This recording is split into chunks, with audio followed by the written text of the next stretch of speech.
இன்னைக்கு ஆச்சி சமையலில் breakfast dinner lunch இது எல்லாத்துக்கும் சைட் டிஷ்ஷாக சாப்பிட்ற மாதிரி சூப்பரான ஒரு சன்னா கிரேவி ரெசிபி தான் பார்க்க போகிறோம். இது சப்பாத்தி பூரி பிளெயின் ரைஸ் கூட சாப்பிடும்போது ரொம்ப சூப்பராக இருக்கும். வாங்க இந்த ரெசிபி எப்படி செய்கிறதுன்னு பார்க்கலாம்.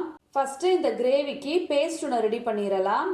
அதுக்கு 7 போல் முந்திரி பருப்பு, 1 ஸ்பூன் சோம்பு, கொஞ்சம் போல் தேங்காய், 8 வரமிளகாய்,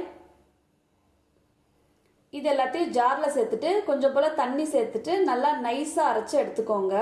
கிரேவிக்கு பேஸ்ட் அரைச்சி ரெடி ஆகிடுச்சு. இது இருக்கட்டும். அடுத்து தாளிக்கிறதுக்கு 1/2 ஸ்பூன் சோம்பு, உளுத்தம் பருப்பு, கொஞ்சம் போல் கல்பாசிப்பூ, ஒரு இலை, ஒரு ஏலக்காய், 3 கிராம்பு. எண்ணெய் சூடு பண்ணிவிட்டு தாளிக்கிறத உள்ளே சேர்த்துடலாம். இது நல்லா பொரிஞ்சு வாசம் வரட்டும். ஒரு பெரிய வெங்காயம், கொஞ்சம் போல் கருவேப்பிலை, 2 பெரிய சைஸ் தக்காளி, நல்லா பழுத்த தக்காளியாக இருந்தால் நல்லா இருக்கும். இது எல்லாத்தையும் சேர்த்துட்டு நல்லா 2 நிமிஷம் போல் வதக்கி விட்டுறலாம். தக்காளி நல்லா வதங்கிருச்சு. 1 கப் போல் கொண்டக்கடலையை 8 மணி நேரம் போல் ஊற வச்சு நல்லா சாஃப்டாக வேக வச்சு எடுத்து வச்சுருக்கதை சேர்த்துக்கலாம். இதை நல்லா 1 நிமிஷம் போல் கலந்து விட்டுட்டு நம்ம அரைச்சி வச்சுருக்க பேஸ்ட்டை உள்ளே சேர்த்துடலாம். கிரேவி கன்சிஸ்டன்சி பார்த்துட்டு தண்ணி சேர்த்துக்கோங்க. இந்த கிரேவிக்கு தேவையான அளவு உப்பு சேர்த்துட்டு நல்லா கலந்து விட்டுறலாம். மீடியம் ஃப்ளேமில் இது ஒரு 6லேருந்து 7 நிமிஷம் போல் நல்லா கொதிச்சு வரட்டும். நல்லா அந்த மாதிரி எண்ணெய் பிரிஞ்சு வந்த பிறகு ஸ்டவ் ஆஃப் பண்ணிடலாம். நம்மளோட சூப்பரான சன்னா கிரேவி ரெடி ஆயிடுச்சு. அடுத்து நான் சப்பாத்திக்கு முன்னாடியே மாவு பிசைஞ்சு வச்சுருந்தேன். அதை தான் இப்போ சப்பாத்தியாக நான் தேய்ச்சி எடுத்துக்க போகிறேன். சப்பாத்திக்கு மாவு பிசையும் போது ரொம்ப திக்காக மாவு பிசையாமல் கொஞ்சம் இலக்கமாக பிசைஞ்சுக்கோங்க.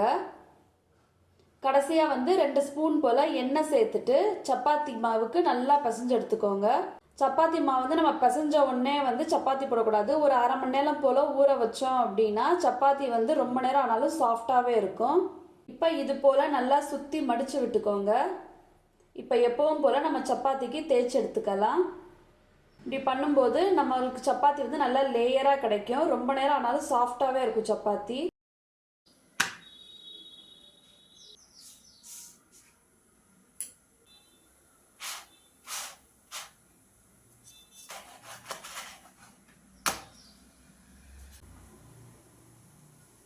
சப்பாத்தி சுட்டெடுக்கும் போது நான் எண்ணெய் சேர்க்காம தான் சுட்டெடுக்கிறேன். நல்லா 2 பக்கமும் வெந்த பிறகு எடுத்துடலாம். இந்த ரெசிபியை நீங்களும் உங்கள் வீட்டில் மறக்காமல் ட்ரை பண்ணி பார்த்துட்டு கமெண்ட் செக்ஷனில் எப்படி இருக்குன்னு சொல்லுங்கள். தேங்க்ஸ் ஃபார் வாட்சிங்.